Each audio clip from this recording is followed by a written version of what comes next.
식당 구석에서 혼자 앉아 음식을 건드리지도 못하는 진우를 발견한 강석. 가슴이 철렁 내려앉았습니다. 얘들아, 그만 좀 해. 점심시간인데 밥이나 먹자.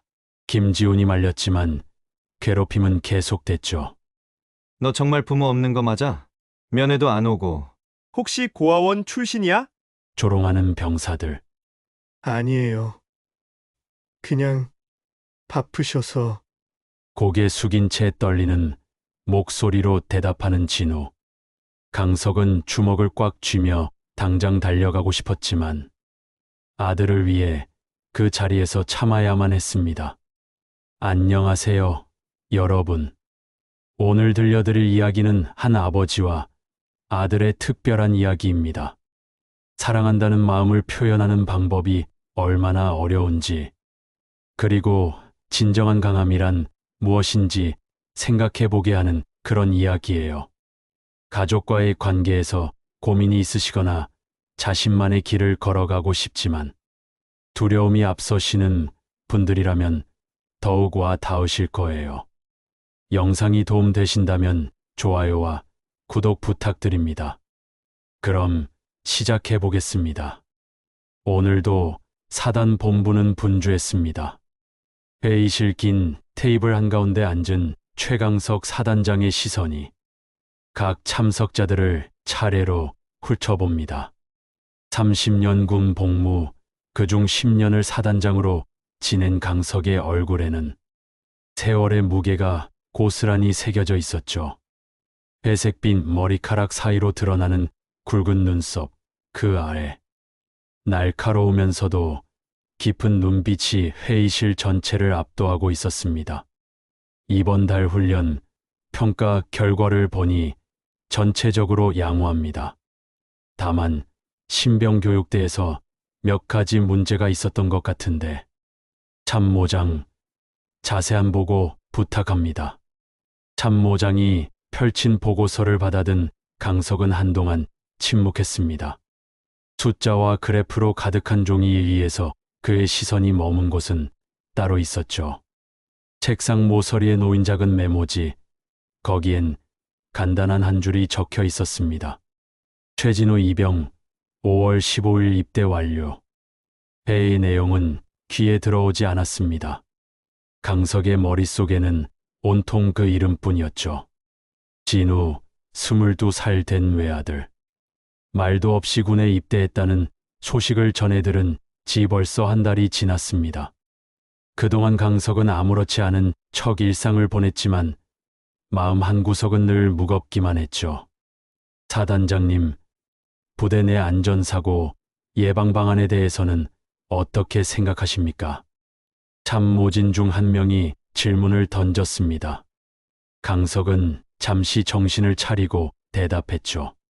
안전사고 예방은 무엇보다 중요합니다. 특히 신병들의 경우 적응 기간 중 각별한 주의가 필요하죠. 각 부대에서는 말을 하면서도 강석의 머릿속에서는 진우의 모습이 떠나지 않았습니다. 과연 우리 아들은 잘 적응하고 있을까? 혹시 어려움을 당하고 있는 건 아닐까? 하지만 이런 생각들을 드러낼 수는 없었죠. 사단장으로서의 체면도 있었고 무엇보다 진우가 원하는 바가 아니라는 걸 알고 있었으니까요. 사단장님, 다음 안건으로 넘어가겠습니다.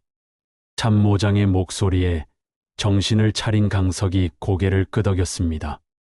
하지만 그의 마음은 이미 다른 곳에 있었죠.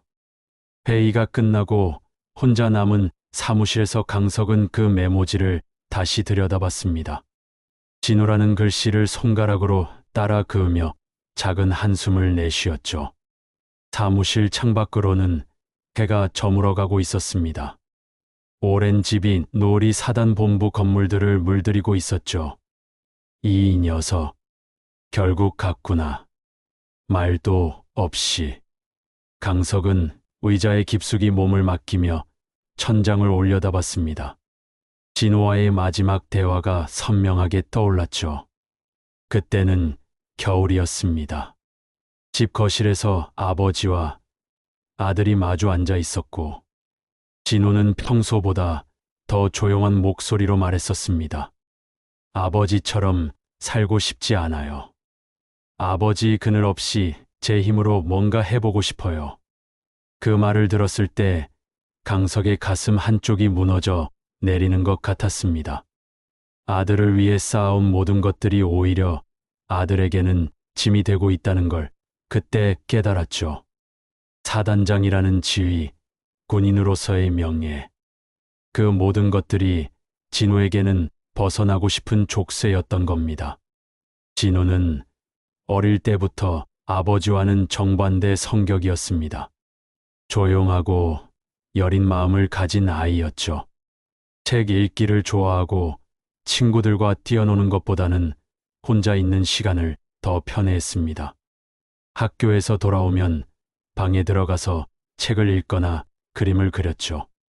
특히 문학 작품을 좋아했는데 아버지가 보기엔 그런 모습이 답답하기도 했지만 한편으로는 대견하기도 했습니다. 중학교 때였죠. 진우가 학교에서 상을 받고 온 적이 있었습니다. 101장에서 1등을 한 거였어요. 강석은 그때 진우를 끌어안으며 자랑스럽다고 말했었죠. 하지만 진우는 어색해하며 아버지의 품에서 빠져나갔습니다. 그때부터였을까요? 아들이 자신을 의식하기 시작한 게. 아버지는 군인이잖아요. 저는 다른 길을 걸어보고 싶어요.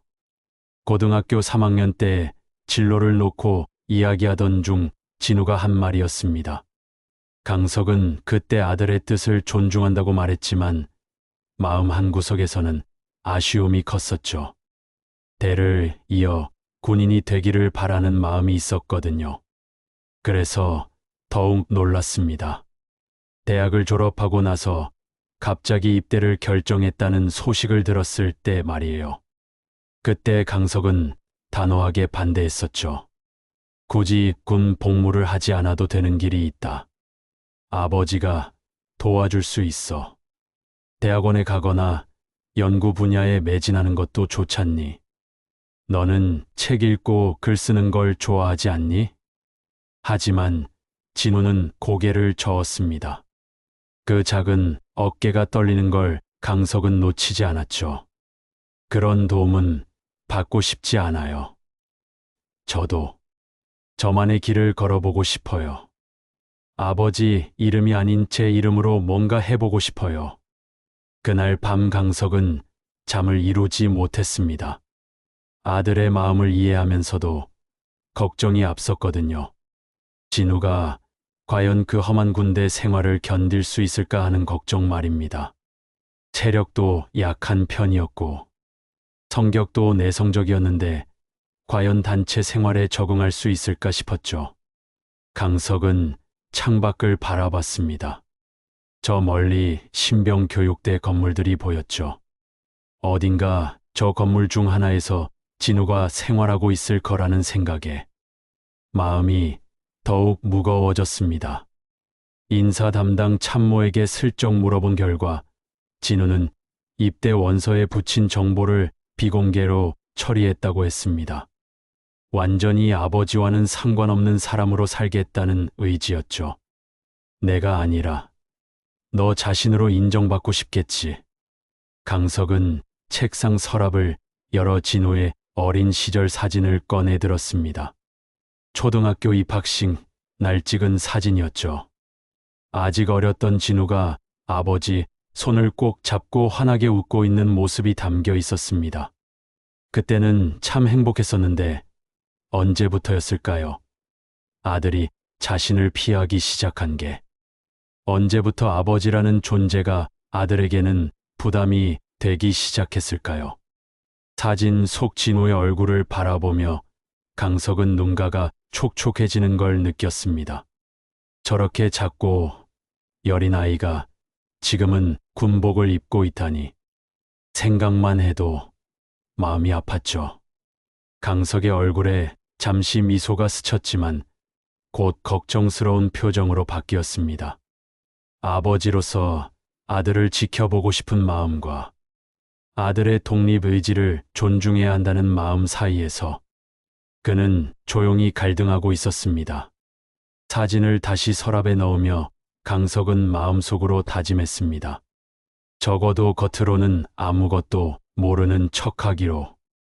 하지만 마음만은 늘 아들 곁에 있어 주기로. 그것이 지금 자신이 할 수 있는 최선이라고 생각했습니다.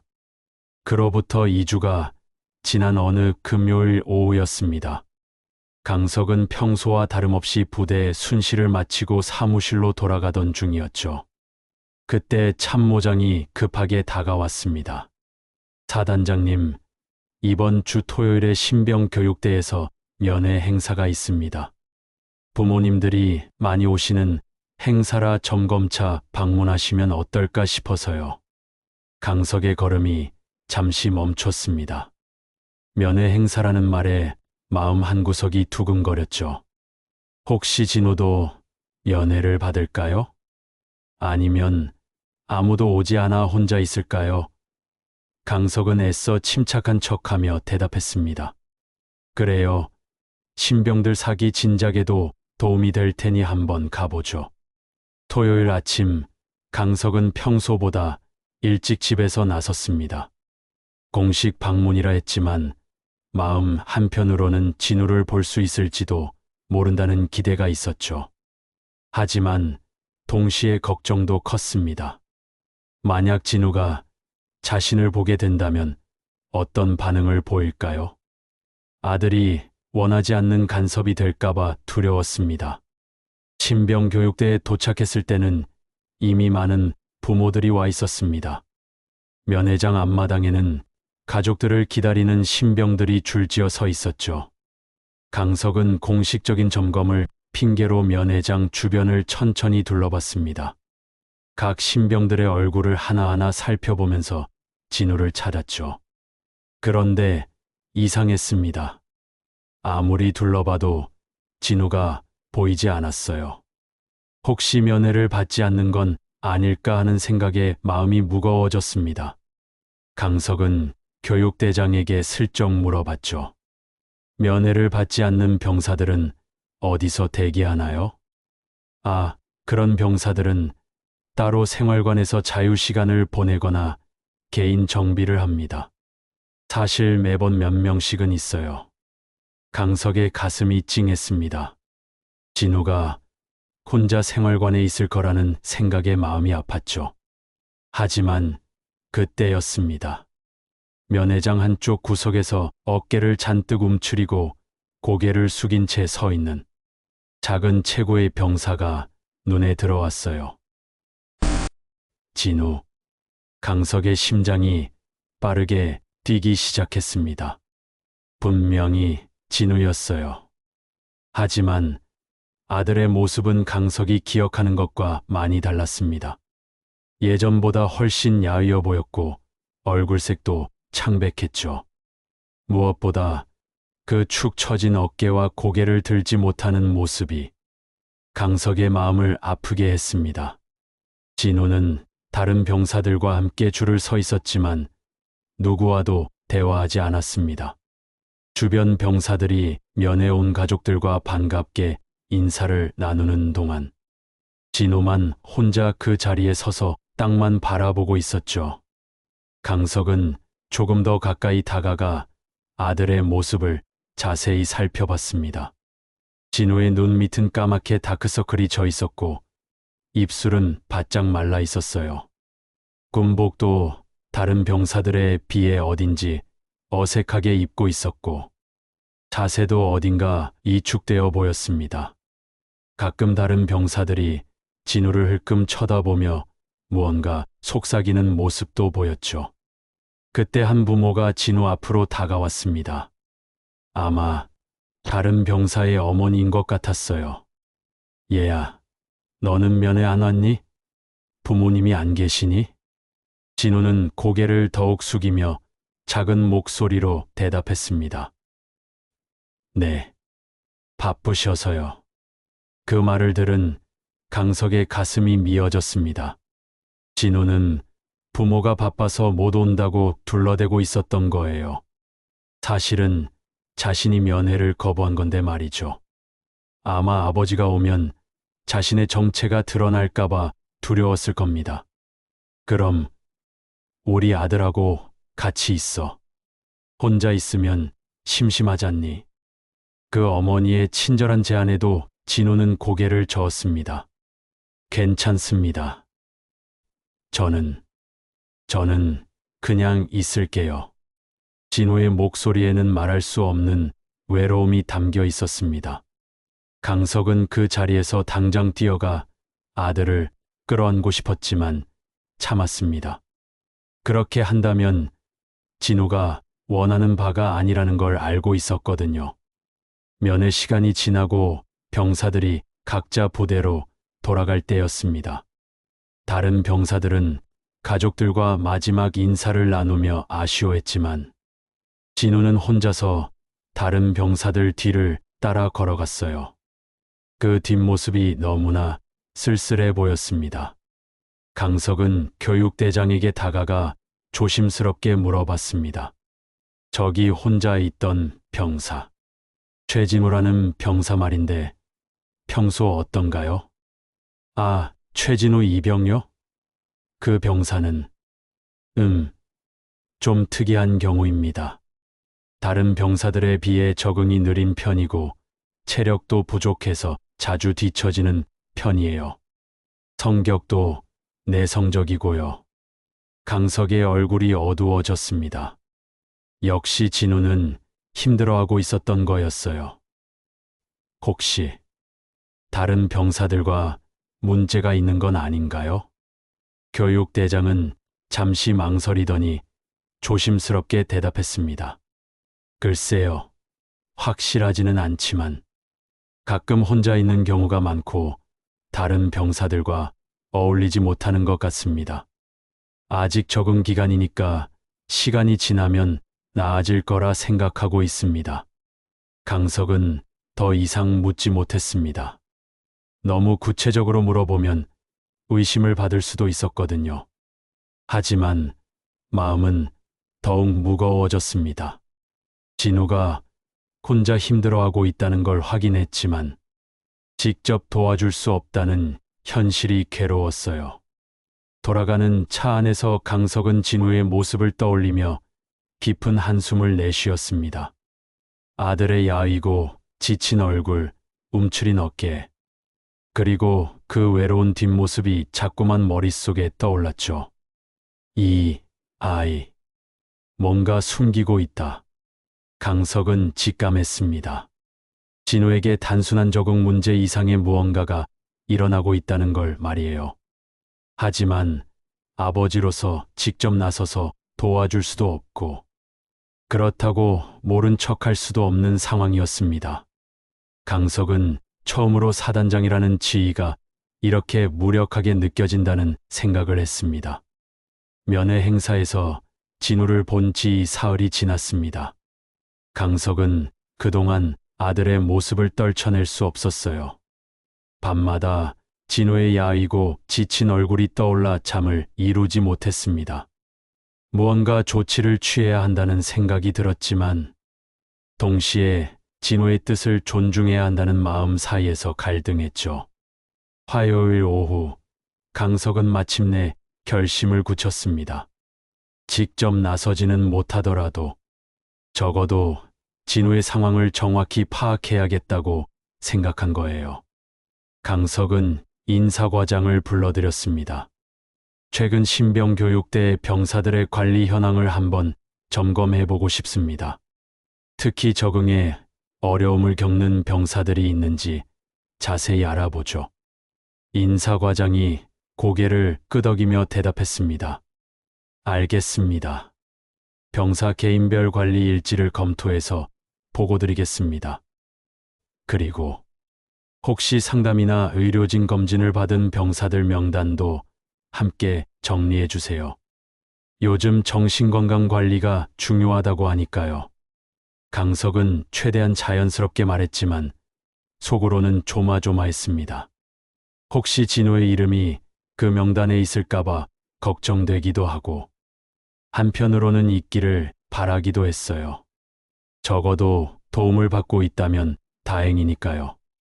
다음날 오전 인사과장이 두꺼운 파일을 들고 강석의 사무실을 찾아왔습니다. 강석은 애써 침착한 척하며 파일을 받아들었죠. 신병교육대 병사관리 현황입니다. 현재 적응에 어려움을 겪고 있는 병사가 12명 정도 있습니다. 강석은 파일을 천천히 넘겨가며 각 병사들의 기록을 살펴봤습니다. 그리고 마침내 진우의 이름을 발견했어요. 가슴이 두근거렸지만 표정은 변하지 않으려 노력했습니다. 최진우 이병 입대일 5월 15일. 강석은 진우의 기록을 자세히 읽어 내려갔습니다. 거기에는 충격적인 내용들이 적혀 있었어요. 5월 23일 군기 문제로 반복 교육 실시. 5월 27일 야간 훈련 중 나고 추가 체력 훈련 부과. 6월 2일 생활관 내 갈등 상황 발생, 당사자 면담 실시. 6월 5일 정신과 진료 권유했으나 본인이 거부. 6월 10일 식사량 현저히 감소, 체중 3kg 감량. 기록을 읽어갈수록 강석의 얼굴은 점점 어두워졌습니다. 진우가 생각했던 것보다 훨씬 심각한 상황에 처해 있다는 걸 깨달았거든요. 특히 생활관 내 갈등 상황이라는 표현이 마음에 걸렸어요. 구체적으로 무슨 일이 있었던 걸까요? 인사과장, 이 기록들을 좀 더 자세히 설명해 줄 수 있나요? 특히 생활관 내 갈등이라는 부분 말입니다. 인사과장이 파일을 뒤적이며 답했습니다. 아, 그 부분은 사실 명확하지 않습니다. 담당 분대장 보고로는 병사들 간 사소한 마찰이 있었다고 하는데 구체적인 내용은 당사자들이 말하지 않아서 파악이 어려운 상황입니다. 강석의 가슴이 답답해졌습니다. 혹시 진우가 가혹행위를 당하고 있는 건 아닐까요? 하지만 확실한 증거도 없고 무엇보다 진우 본인이 말하지 않는다면 어떻게 해야 할지 막막했어요. 그럼 군의관 쪽에서는 어떤 의견인가요? 정현우 군의관께서 몇 차례 상담을 권유했지만 해당 병사가 계속 거부하고 있습니다. 억지로 할 수는 없는 상황이고요. 강석은 정현우 군의관을 만나보기로 결심했습니다. 의료진의 입장에서 본 진우의 상태를 들어볼 필요가 있었거든요. 오후 늦게 강석은 군 병원을 찾았습니다. 정현우 군의관은 34살의 성실해 보이는 의사였어요. 강석이 개별 면담을 요청하자 그는 조금 긴장한 듯 보였습니다. 사단장님께서 직접 오시다니 혹시 무슨 특별한 일이라도 있습니까? 강석은 최대한 공식적인 톤으로 말했습니다. 요즘 병사들 정신건강 관리에 대해 관심이 많습니다. 특히 적응에 어려움을 겪는 병사들 말이에요. 최진우라는 병사에 대해 어떻게 생각하시는지 궁금합니다. 정현우의 표정이 복잡해졌습니다. 잠시 망설이더니 조심스럽게 입을 열었어요. 최진우 이경. 사실 제가 많이 걱정하고 있는 병사입니다. 구체적으로 어떤 점이 걱정되시나요? 일단 신체적으로 많이 약해져 있습니다. 체중이 계속 줄고 있고 수면 부족으로 보이는 증상들도 있고요. 무엇보다 정신적인 스트레스가 상당해 보입니다. 강석의 손이 떨렸지만 참고 물었습니다. 혹시 다른 병사들과 문제가 있는 건 아닌가요? 정현우가 깊은 한숨을 내쉬었습니다. 솔직히 말씀드리면 그럴 가능성이 높습니다. 하지만 본인이 아무것도 말하지 않아요. 상담을 받으라고 해도 계속 거부하고 괜찮다고만 반복해서 말합니다. 그렇다면 왜 공식적으로 보고하지 않으신 겁니까? 정연우의 얼굴에 고민이 깊어졌습니다. 그게 만약 제가 의심만으로 보고를 올린다면 오히려 그 병사가 더 힘들어질 수도 있습니다. 가해자로 지목받을 병사들의 보복이 있을 수도 있고 무엇보다 확실한 증거가 없는 상황에서는 강석은 정연우의 말을 들으며 복잡한 심정이었습니다. 의료진도 진우의 상황을 걱정하고 있지만 함부로 나설 수 없는 상황이라는 걸 이해했거든요. 그럼 지금 그 병사의 상태는 어느 정도라고 보시나요? 위험한 수준입니다. 이런 상태가 계속된다면 심각한 문제가 생길 수도 있어요. 하지만 본인의 의지가 없다면 저희가 할 수 있는 게 많지 않습니다. 강석은 정연우와의 대화를 마치고 사무실로 돌아왔습니다. 마음은 더욱 무거워졌어요. 진우가 가혹행위를 당하고 있을 가능성이 높다는 걸 확인했지만 동시에 함부로 개입할 수 없다는 현실도 깨달았습니다. 그날 밤 강석은 또다시 잠을 이루지 못했습니다. 진우의 야위어가는 모습, 움츠린 어깨, 그리고 혼자서 모든 걸 감당하려는 아들의 모습이 자꾸만 떠올랐어요. 아버지로서 당장 달려가 아들을 보호하고 싶었지만 그렇게 하는 순간 진우가 그토록 원했던 독립의 의미가 사라져버릴 거라는 걸 알고 있었습니다. 강석은 창밖을 바라보며 조용히 눈물을 흘렸습니다. 이렇게 무력감을 느껴본 적이 없었어요. 사단장이라는 지위도 아버지라는 이름도 지금 이 순간만큼은 아무 소용이 없었습니다. 진우의 상황을 파악한 지 일주일이 지났습니다. 강석은 그동안 아무것도 할 수 없는 자신이 너무나 괴로웠어요. 매일 밤 잠자리에 들 때마다 진우의 모습이 떠올라 괴로웠고 낮에도 업무에 집중하기 어려웠습니다.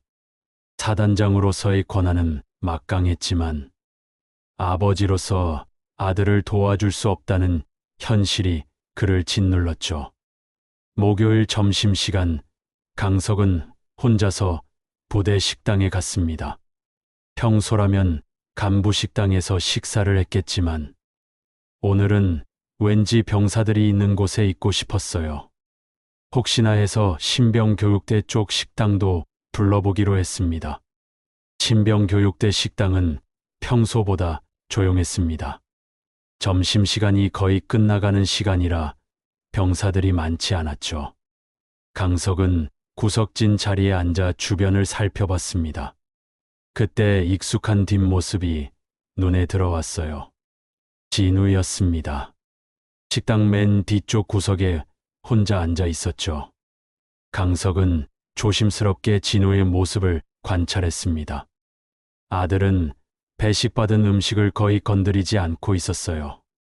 숟가락을 들긴 했지만 입에 넣지는 못하고 그저 음식을 이리저리 섞기만 했습니다. 진우의 얼굴은 한 주 전보다 더욱 야위어 보였습니다. 뺨이 움푹 들어가 있었고 눈가의 다크서클도 더 진해진 것 같았어요. 군복도 헐렁해 보였습니다. 분명히 체중이 더 줄었을 거예요. 그때 몇 명의 병사들이 진우 근처로 다가왔습니다. 강석은 긴장하며 그들의 행동을 지켜봤죠. 야, 최진우. 또 혼자 앉아있네. 한 병사가 비아냥거리는 목소리로 말했습니다. 진우는 고개를 더욱 숙이며 대답하지 않았어요. 말 걸면 대답은 해야지. 예의가 없네. 다른 병사가 진우의 어깨를 툭 쳤습니다. 진우의 몸이 움찔했지만 여전히 아무 말 하지 않았죠. 이 자식, 우리가 만만해 보이나? 세 번째 병사가 진우의 식판을 건드렸습니다. 식판이 삐걱거리며 흔들렸고 국물이 조금 쏟아졌어요. 진우는 그제야 조용한 목소리로 말했습니다. 죄송합니다. 죄송하면 다야? 너 때문에 우리 생활관 분위기가 엉망이라고. 맨날 구석에서 우울하게 있으니까 보기 싫다고. 강석은 주먹을 꽉 쥐었습니다. 당장 달려가서 그 병사들을 제지하고 싶었지만 참았어요.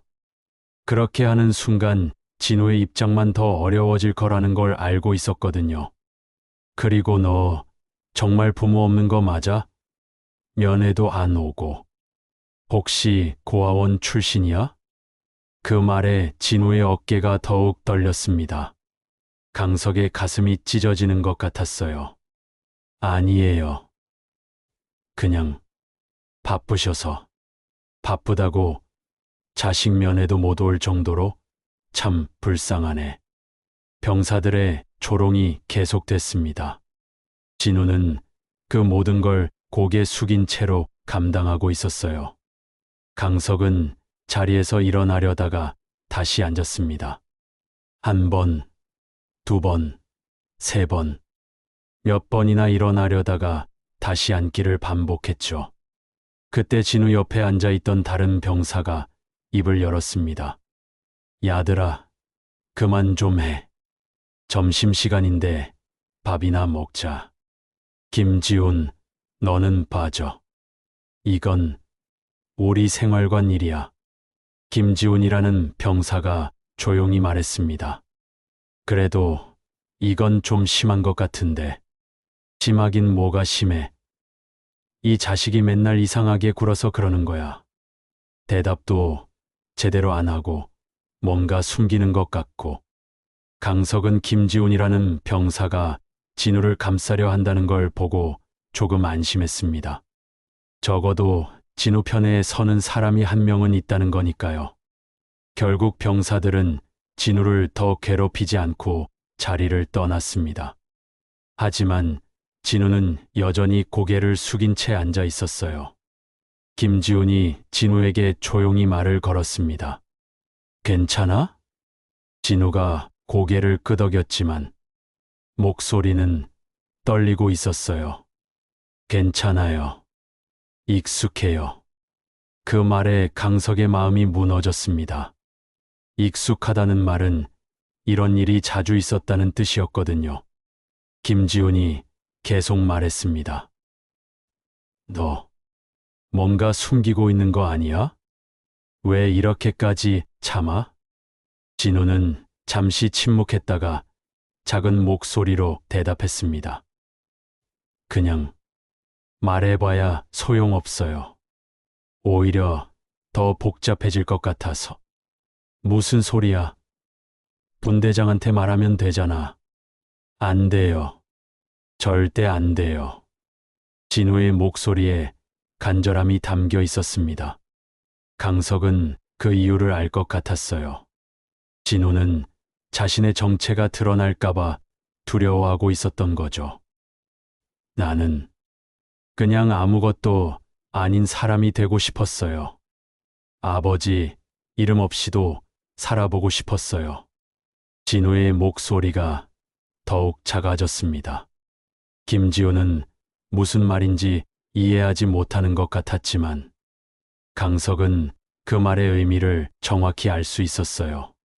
근데 생각해 보니까 저는 아버지 이름 없이는 아무것도 할 수 없는 사람인가 봐요. 이렇게 약하고 이렇게 무능하고.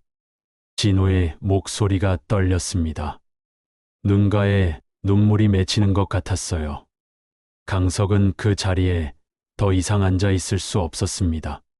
조용히 자리에서 일어나 식당을 나섰죠. 복도에 나온 강석은 벽에 기댄 채 깊은 숨을 몰아쉬었습니다. 아들이 이렇게 고통받고 있는데 자신은 아무것도 할 수 없다는 현실이 너무나 괴로웠어요. 진우는 아버지 없이 자신의 힘으로 뭔가 증명하려 했지만 현실은 그를 짓밟고 있었습니다. 그리고 그 과정에서 진우는 자신이 약하고 무능한 사람이라고 생각하게 되었죠. 강석의 눈가에 눈물이 맺혔습니다. 이 모든 상황을 참으며 지켜봐야 한다는 게 이렇게 고통스러울 줄 몰랐어요.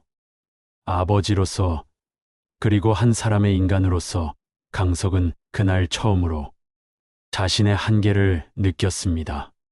진우를 보호하고 싶지만 그럴 수 없고 도와주고 싶지만 그것이 오히려 진우에게 상처가 될 수 있다는 현실. 강석은 이런 무력감을 느껴본 적이 없었습니다. 식당에서 진우가 괴롭힘을 당하는 모습을 본 지 이틀이 지났습니다. 강석은 그동안 잠을 제대로 이루지 못했어요. 아들의 고통스러워하는 모습이 자꾸만 떠올라 괴로웠습니다. 더 이상 이 상황을 방관할 수만은 없다고 생각했죠. 하지만 직접적으로 개입할 수도 없는 딜레마에 빠져 있었습니다. 월요일 오전 강석은 마침내 결심을 굳혔습니다. 적어도 진우가 속한 부대의 상황은 정확히 파악해야겠다고 생각한 거예요. 강석은 신병교육대의 중대장인 백하중 소령을 불러들였습니다. 백하중은 36살의 능력 있는 장교였습니다.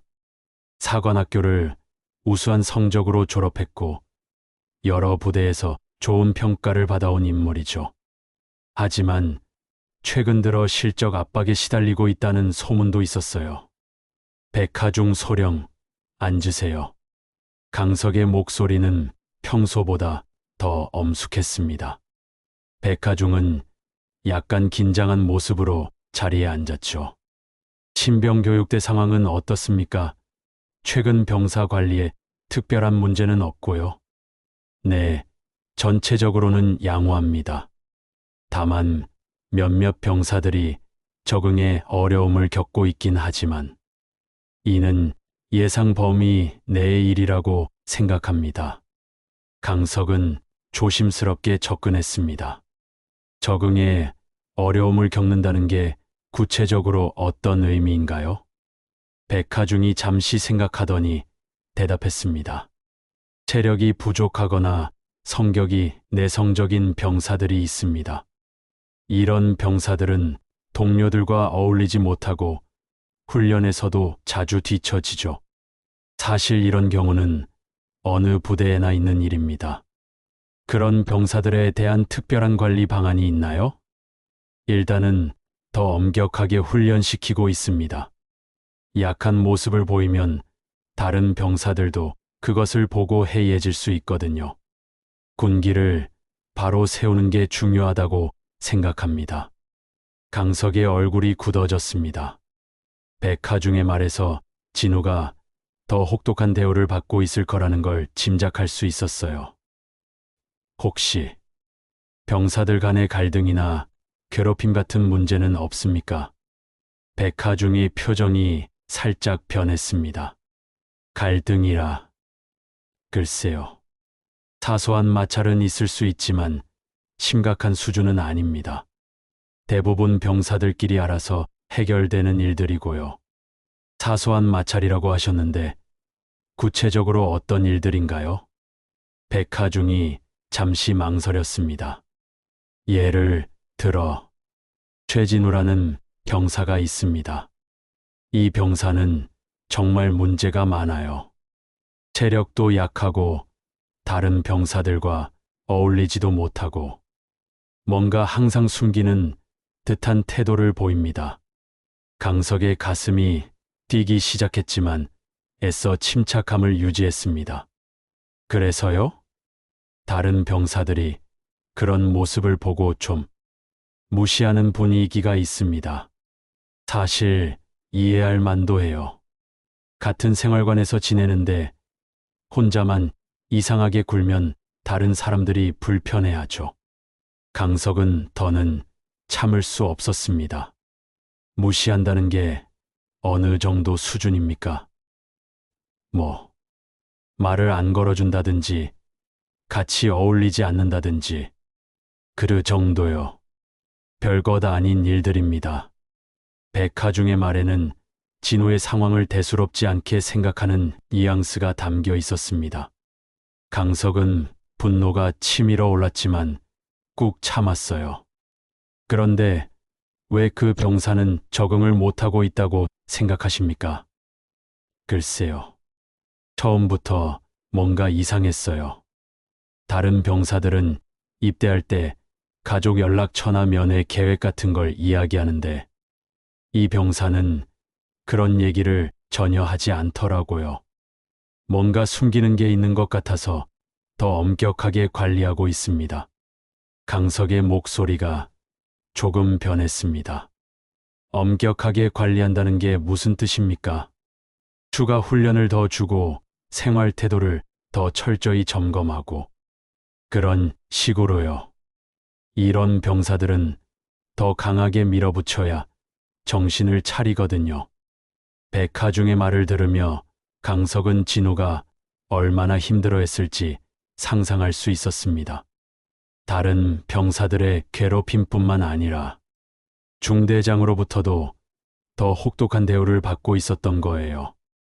소령, 혹시 그 병사가 도움을 요청한 적은 없습니까? 도움요? 그런 거 없습니다.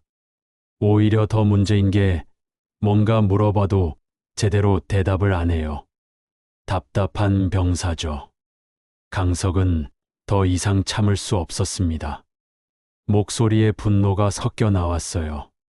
소령, 그 병사가 혹시 가혹행위를 당하고 있을 가능성은 생각해 보셨습니까? 백하중이 당황한 표정을 지었습니다. 가혹행위요? 그런 건 아닐 겁니다. 요즘 그런 일은 엄격히 금지되어 있고 저희도 철저히 관리하고 있거든요. 하지만 병사가 계속 위축되고 있고 체중도 줄고 있다면서요? 그건 적응 과정에서 생기는 자연스러운 현상이라고 생각합니다. 시간이 지나면 나아질 거예요. 강석은 백하중의 무책임한 태도에 화가 났습니다. 진우의 상황을 제대로 파악하지도 못하고 있을 뿐만 아니라 오히려 더 어렵게 만들고 있었던 거예요. 소령, 그 병사에 대해 더 자세히 이야기해보죠. 네, 뭔가 특별한 이유가. 강석은 마침내 폭발했습니다. 그 병사, 내 아들입니다. 백하중의 얼굴이 순간 창백해졌습니다. 입을 벌린 채 강석을 바라보더니 당황해서 말을 더듬었어요. 네, 사단장님의 아드님이요. 그런데 왜 말하지 않았냐고요? 아들이 자기 힘으로 해보고 싶다고 해서 존중해 준 겁니다. 하지만 이런 식으로 방치할 줄은 몰랐네요. 백하중이 식은땀을 흘리며 말했습니다. 죄송합니다. 몰랐습니다. 만약 알았다면 어쨌을 겁니까? 특별 대우를 해줄 생각이었습니까? 강석의 목소리가 차갑게 변했습니다. 아니요. 그런 게 아니라 좀 더 세심하게. 소령, 지금까지 그 병사를 어떻게 대했는지 정확히 보고하세요. 백하중은 경악했지만 곧 표정을 바꿨습니다. 강석을 똑바로 바라보며 말했어요. 사단장님, 그렇다고 해서 갑자기 규칙을 바꾸실 겁니까? 군대는 특별 대우가 있어서는 안 되는 곳 아닙니까? 그 말에 강석은 잠시 말문이 막혔습니다. 백하중의 말이 틀린 건 아니었거든요. 하지만 아들이 고통받고 있는데 규칙만 따질 수는 없었어요. 백하중과의 면담이 끝난 후 강석은 사무실에 혼자 남아 깊은 고민에 빠졌습니다. 백하중의 말이 완전히 틀린 건 아니었어요. 군대는 공정해야 하고 개인적인 감정으로 규칙을 바꿀 수는 없는 곳이니까요. 하지만 아들이 고통받고 있는데 아무것도 하지 않을 수는 없었습니다. 그날 밤 강석은 잠들지 못하고 계속 뒤척였어요. 진우의 모습이 자꾸만 떠올랐습니다. 야위어가는 얼굴, 움츠린 어깨, 그리고 혼자서 모든 걸 감당하려는 모습 말이에요. 새벽 2시가 넘어서야 강석은 조용히 침대에서 일어났습니다. 더 이상은 안 되겠어. 강석은 옷을 챙겨 입고 집을 나섰습니다. 부대로 향하는 길, 그의 마음은 복잡했어요. 아버지로서의 마음과 사단장으로서의 책임감 사이에서 갈등하고 있었습니다. 부대에 도착한 강석은 신병 교육대 쪽으로 향했습니다. 경비병들이 깜짝 놀라며 경례를 했지만 강석은 조용히 손짓으로 계속 가도 된다는 신호를 보냈어요.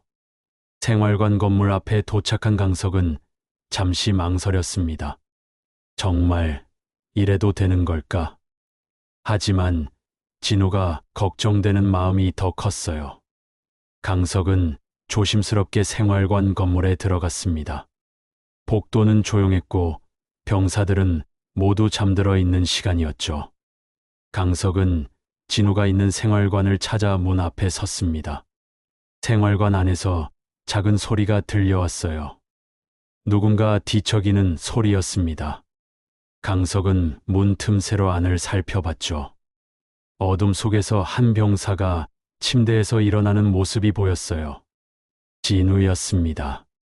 진우는 조용히 침대에서 내려와 화장실 쪽으로 향했습니다. 강석은 복도에서 기다렸어요.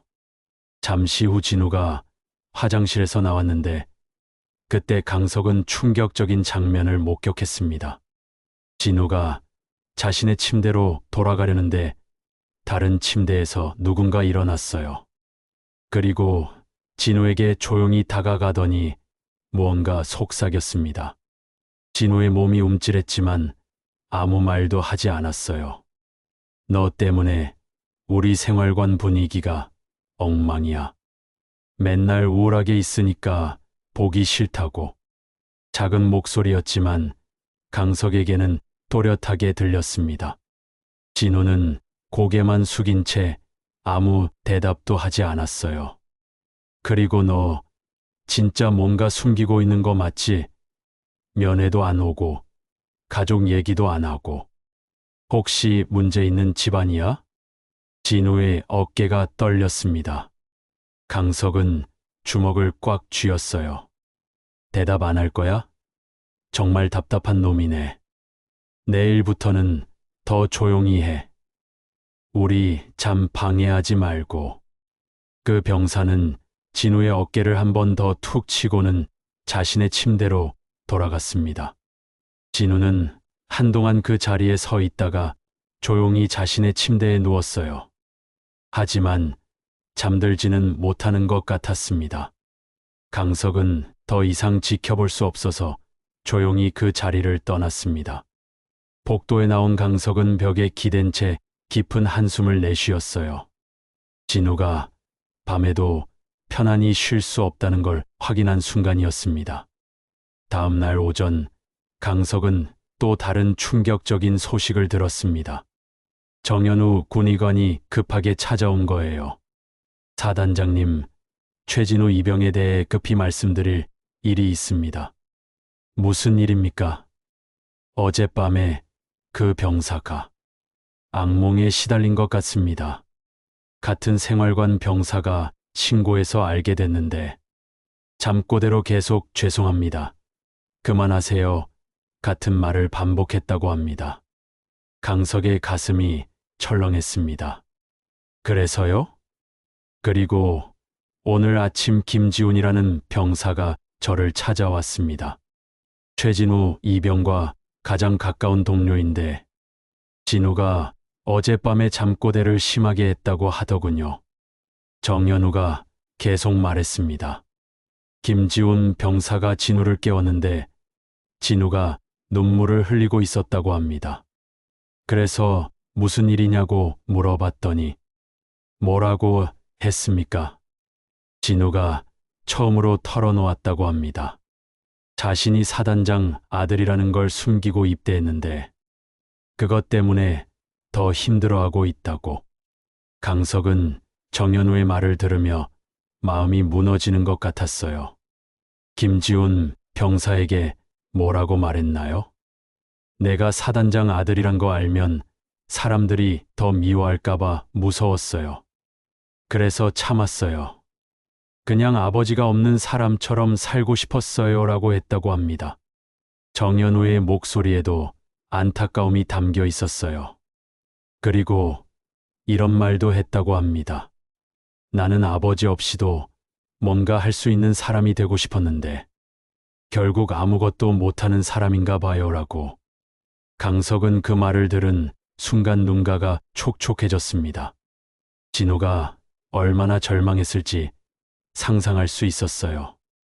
군의관 김지훈 병사는 뭐라고 했습니까? 김지훈 병사가 진우에게 그래도 이제라도 말했으니까 뭔가 방법이 있을 거야라고 위로했다고 합니다. 그런데 진우가 아니에요. 이제 더 힘들어질 거예요. 아버지한테도 실망만 안겨드릴 거고 라고 했다고 하더군요. 강석은 더 이상 참을 수 없었습니다. 아들이 자신을 실망시킬까봐 걱정하고 있다는 말에 가슴이 찢어지는 것 같았어요. 군의관, 지금 그 병사 상태는 어떻습니까? 위험합니다. 이 상태가 계속되면 심각한 문제가 생길 수 있어요. 하지만 본인이 도움을 거부하고 있어서. 그때 강석의 사무실 문이 열리며 김지훈 병사가 들어왔습니다. 얼굴에는 걱정이 가득했어요. 사단장님, 죄송합니다. 제가 급한 일이 있어서. 무슨 일입니까? 진우가 아직도 혼자 울고 있어요. 아무도 믿지 못하겠다고, 아버지한테도 집 만들 거라고. 제발 도와주세요. 김지훈의 간절한 목소리에 강석은 마침내 결심을 굳혔습니다. 더 이상 방관할 수는 없었어요. 아들이 혼자서 이 모든 걸 감당하기에는 너무 힘든 상황이었습니다. 강석은 그 자리에서 무릎을 꿇고 눈물을 흘렸습니다. 사단장으로서가 아니라 한 아버지로서 자신의 무력함에 대한 눈물이었어요. 김지훈의 간절한 호소를 들은 강석은 마침내 행동에 나서기로 결심했습니다. 더 이상 아들이 혼자 고통받는 모습을 지켜볼 수 없었어요. 눈물을 닦으며 일어선 강석은 단호한 목소리로 말했습니다. 김지훈 병사 고맙습니다. 진우를 지켜봐 줘서. 사단장님, 진우는 정말 좋은 친구예요. 그런데 너무 혼자서 감당하려고 해서. 강석은 고개를 끄덕이며 정연우 군의관을 바라봤습니다. 군의관, 즉시 정군 차원의 특별 감찰을 실시하겠습니다. 병사들의 정신건강과 부대의 적응 상황을 전면 점검하는 거죠. 정연우의 얼굴에 놀라움이 스쳤습니다. 특별 감찰이요? 네. 모든 부대의 신체적, 정신적 이상 징후를 보이는 병사들을 전수 조사하겠습니다. 가혹행위나 부적응 문제가 있는지 철저히 파악해야 해요. 강석은 이미 계획을 세우고 있었습니다. 진우만을 위한 조치라고 보이지 않게 전체적인 개선 방안으로 접근하는 거였어요. 김지훈 병사, 진우에게 전해주세요. 곧 모든 게 나아질 거라고. 네, 사단장님. 그런데 진우가 알면 오히려 더 부담스러워할 것 같은데. 김지훈의 걱정에 강석은 잠시 생각했습니다. 맞는 말이었어요. 진우가 자신 때문에 이런 일이 벌어진다는 걸 알면 더 자책할 게 뻔했습니다. 그럼 이렇게 하죠. 이 조치는 정군 차원의 정책 변화라고 말해주세요. 진우와는 상관없는 일이라고요. 오후에 강석은 긴급 간부 회의를 소집했습니다. 각 부대의 주요 간부들이 모였고 백하중도 그 자리에 있었어요. 백하중의 얼굴은 어딘지 불안해 보였습니다. 오늘부터 전 부대의 특별 감찰을 실시합니다. 강석의 선언에 회의실이 조용해졌습니다. 최근 여러 부대에서 병사들의 적응 문제가 보고되고 있습니다. 이는 단순한 개인 문제가 아닙니다. 우리의 병사 관리 시스템에 허점이 있다는 뜻이죠. 참석자들이 서로 눈치를 보며 긴장하고 있었어요. 특히 신체적, 정신적 이상 징후를 보이는 병사들에 대한 전수 조사를 실시하겠습니다. 상담을 거부하거나 도움을 요청하지 않는 병사들도 의무적으로 검진을 받게 할 것입니다. 백하중이 조심스럽게 손을 들었습니다. 사단장님, 혹시 특별한 계기가 있었습니까?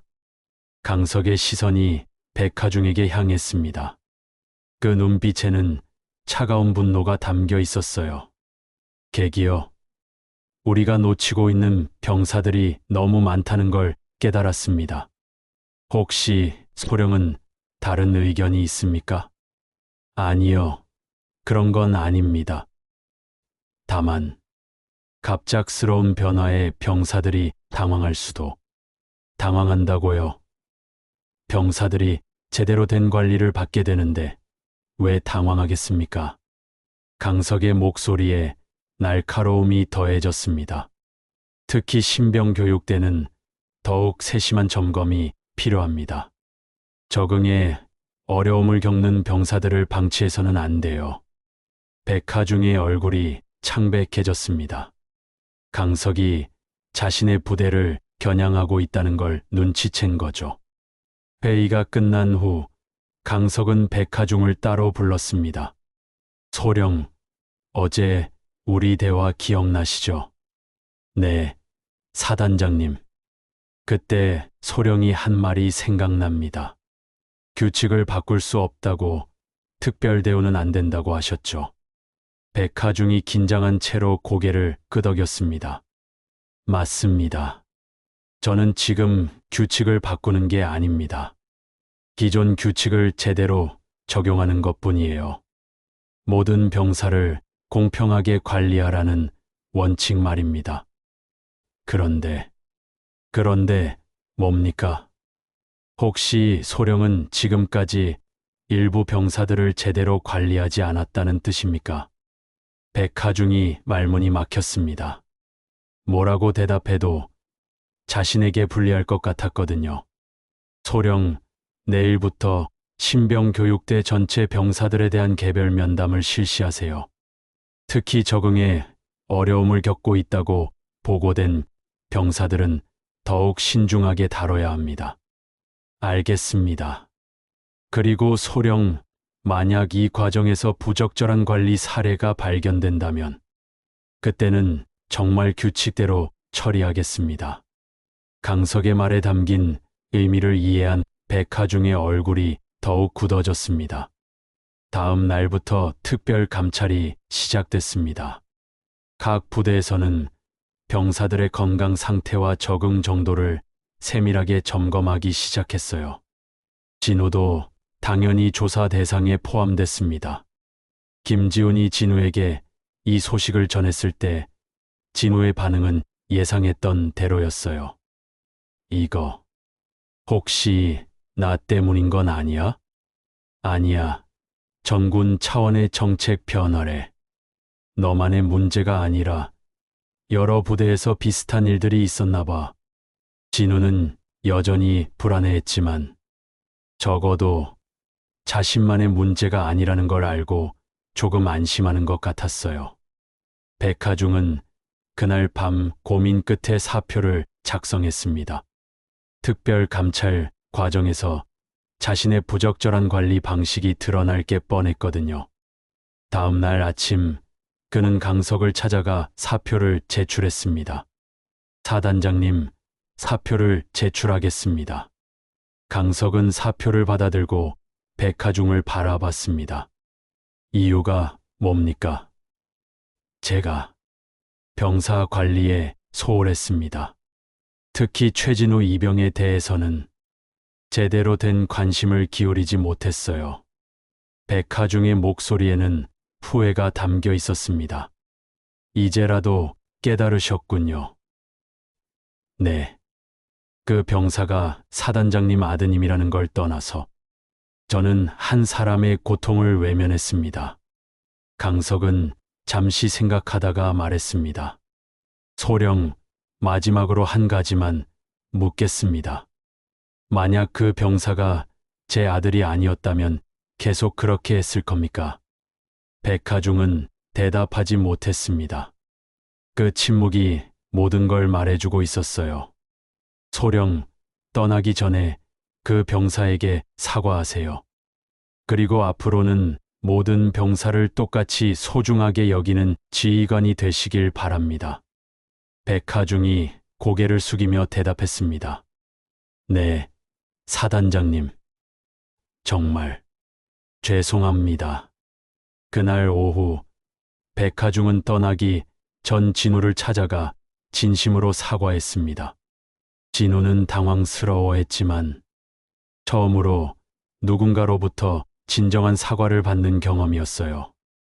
이제는 아버지로서의 마지막 단계만 남았습니다. 강석은 아들에게 직접 마음을 전할 때가 됐다고 생각했어요. 특별 감찰이 시작된 지 사흘째 되는 날이었습니다. 정현우 군의관이 강석의 사무실을 찾아왔어요.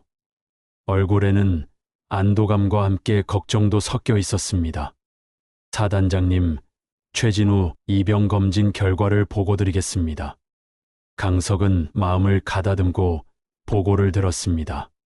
신체적으로는 영양실조 초기 단계이고 체중이 입대 시보다 6kg 감소했습니다. 정신적으로는 심각한 스트레스와 우울 증상을 보이고 있어요. 치료는 어떻게 해야 합니까?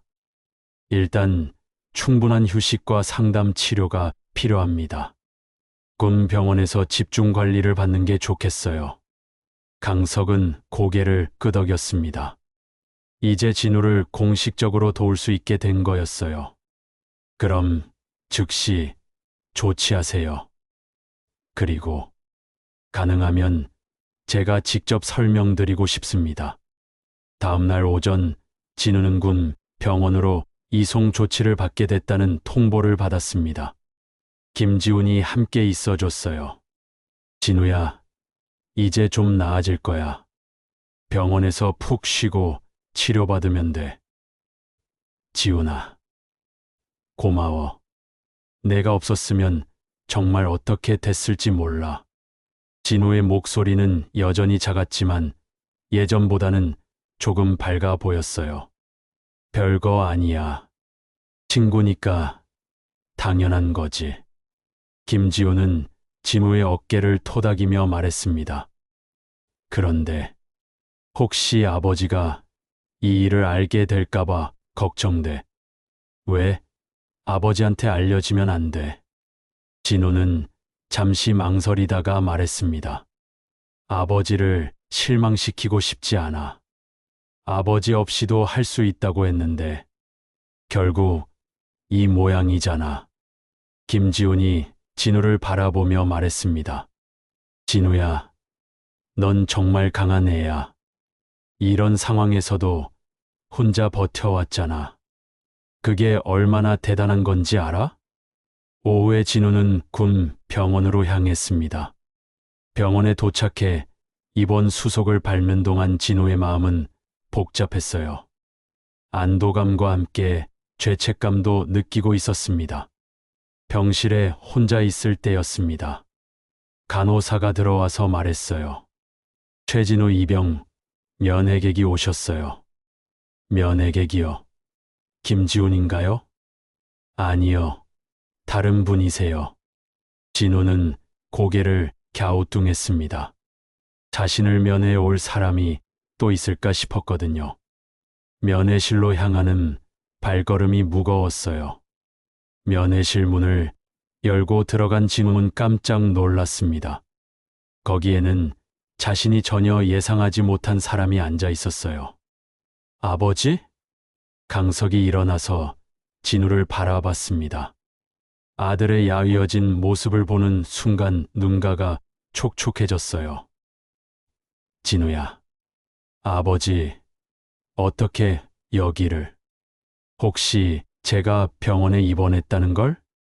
진우의 목소리가 떨렸습니다. 아버지가 자신의 실패를 알게 됐다는 생각에 부끄러웠어요. 강석은 천천히 진우에게 다가갔습니다. 진우야, 아버지가 모든 걸 알고 있었어. 네. 내가 입대한 것도 힘들어하고 있다는 것도 모든 걸 알고 있었어. 진우의 얼굴이 창백해졌습니다. 그럼 제가 약해서 이렇게 된 것도 아니야, 진우야. 강석이 아들의 손을 잡았습니다. 넌 전혀 약하지 않았어. 오히려 너무 강했어. 무슨 말씀이세요? 저는 아무것도 못했어요. 아버지 없이는 아무것도. 진우야, 들어봐. 강석의 목소리가 부드러워졌습니다. 내가 감춘 그 시간들. 아버지는 함께 울고 있었어. 진우의 눈에 눈물이 맺혔습니다. 아버지는 내가 혼자 괴로워하는 걸 보면서도 참고 기다려줬어. 내가 원하는 대로 살 기회를 주고 싶었거든. 하지만 저는 실패했어요. 실패? 누가 실패했다고 그래? 강석이 진우의 어깨를 잡았습니다. 진우야, 넌 이 모든 상황을 혼자 견뎌냈어. 그게 얼마나 용감한 일인지 알아? 용감하다고요? 그래. 진짜 용기라는 건 두려워하지 않는 게 아니라 두려움을 느끼면서도 포기하지 않는 거야. 진우가 고개를 들어 아버지를 바라봤습니다. 아버지, 정말 실망하지 않으셨어요? 실망. 아버지는 내가 자랑스럽기만 해. 강석의 목소리에 진심이 담겨 있었습니다. 내가 아버지 이름 없이 살고 싶다고 했을 때 아버지는 서운했어. 하지만 동시에 대견했어. 내 아들이 자립심이 이렇게 강하구나 하고 말이야. 진우의 눈에서 눈물이 흘러내렸습니다. 하지만 내가 너무 힘들어하는 걸 보고는 견딜 수 없었어. 이제는 아버지 이름으로라도 널 지켜야 할 때라고 생각했거든. 아버지, 진우야, 이제는 울지 않아도 돼. 혼자가 아니야. 강석이 아들을 끌어안았습니다. 진우는 처음으로 아버지 품에서 마음껏 울었어요. 그동안 참아왔던 모든 눈물을 흘렸습니다. 아버지, 죄송해요. 제가 너무 고집 부렸어요. 고집. 그게 무슨 고집이야? 내 꿈을 이루려고 노력한 건데. 그런데 결국 아버지 도움 없으면 아무것도 못하는 사람인 것 같아요. 진우야, 잘 들어봐. 강석이 아들의 어깨를 잡고 눈을 마주쳤습니다. 사람은 혼자 사는 게 아니야. 서로 도우며 사는 거지. 아버지의 도움을 받는다고 해서 내가 약한 게 아니야. 정말요? 그래. 그리고 이번 일로 아버지도 많이 배웠어. 진정한 사랑은 멀리서 지켜보는 것만이 아니라 필요할 때 다가가는 것도 포함한다는 걸 말이야. 진우가 아버지를 바라보며 작은 미소를 지었습니다. 오랜만에 보는 진우의 웃는 얼굴이었어요. 며칠 후 진우는 충분한 휴식과 치료를 받고 나서 다시 부대로 돌아갔습니다. 이번에는 다른 부대로 전속됐어요. 새로운 환경에서 새로운 시작을 하게 된 거죠. 김지훈도 함께 전속되어 진우 곁에서 계속 친구가 되어줬습니다. 진우는 이제 자신의 정체를 숨기지 않았어요. 하지만 아버지의 권력에 의존하지도 않았습니다.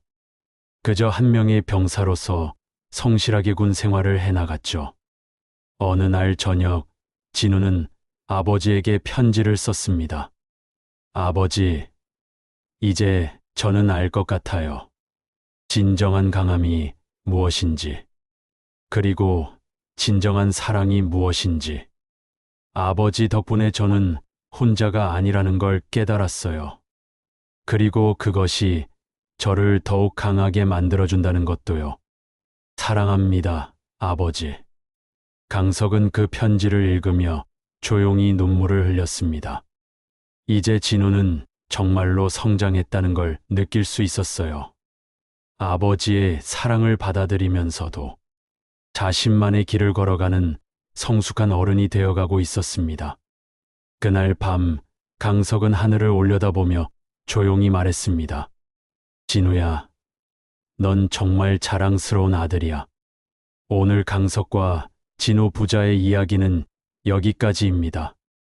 때로는 사랑이 지켜보는 것일 수도, 때로는 용기 내어 다가가는 것일 수도 있다는 걸 느끼셨을 거예요. 진정한 강함이란 혼자 견뎌내는 것이 아니라 도움이 필요할 때 손을 내밀 수 있는 용기라는 것도 말이죠. 오늘 이야기가 여러분 마음의 작은 위로가 되었다면 좋아요 눌러주시고 댓글로 여러분 생각도 들려주세요. 구독과 알림 설정도 잊지 마시고 다음 이야기도 기대해 주세요.